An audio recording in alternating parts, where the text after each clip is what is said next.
महापालिका हद्दीतल्या 2 महिन्यांच्या बालकांच्या लसीकरणावर सध्या परिणाम होताना दिसतोय। छत्रपती संभाजीनगरमध्ये राष्ट्रीय लसीकरण कार्यक्रमाअंतर्गत दिली जाणारी रोटा व्हायरस लस गेल्या 2 आठवड्यांपासून उपलब्ध नसल्याने अनेक बालक महत्त्वाच्या लसीपासून वंचित राहत आहेत। लसीकरणासाठी आरोग्य केंद्रांमध्ये येणाऱ्या पालकांना वारंवार फेऱ्या माराव्या लागत असून त्यांच्या चिंतेत सुद्धा वाढ झालेली आहे। नेमकी कारणं काय आहेत, ही परिस्थिती कशामुळे उद्भवलेली आहे, बघूया।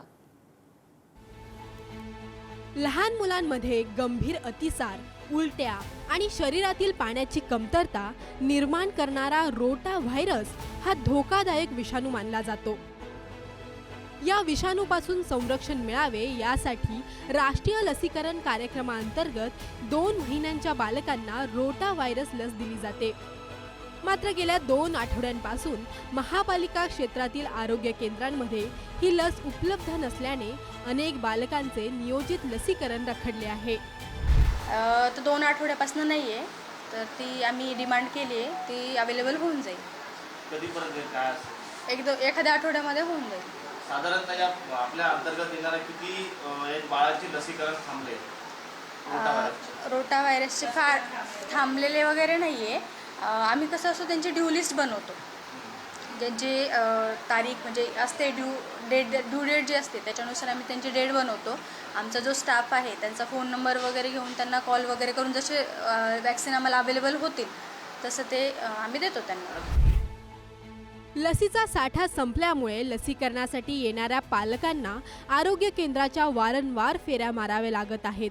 बालकांच्या आरोग्याच्या दृष्टीने महत्त्वाची असलेली लस वेळेत मिळत नसल्याने पालकांमध्ये चिंता व्यक्त केली जात आहे।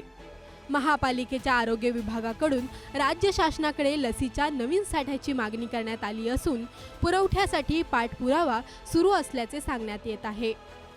दरम्यान 25 मे पासून रोटा व्हायरस लसीचा तुटवडा निर्माण झाल्याची माहिती आरोग्य विभागाने दिली आहे।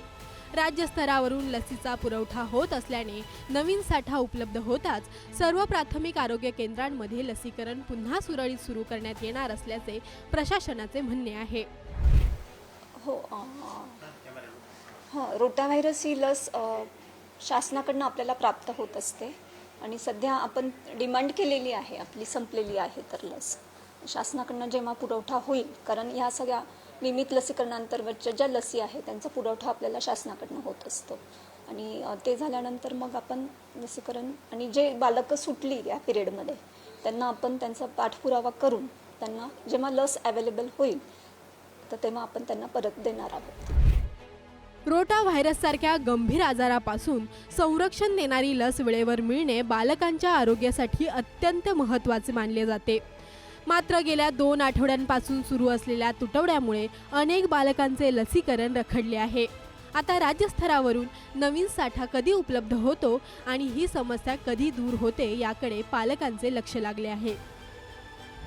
एकीकडे बालमृत्यू कमी करण्यासाठी बालकांच्या आरोग्यासाठी प्रशासन करोडो रुपये खर्च करत आहेत, मात्र दुसरीकडे छत्रपती संभाजीनगरमध्ये रोटा व्हायरसची लसच नसल्याने बालकांच्या आरोग्यावर गंभीर परिणाम होऊ शकतात। त्यामुळे प्रशासनाने आता तातडीने कारवाई करण्याची गरज निर्माण झाली आहे।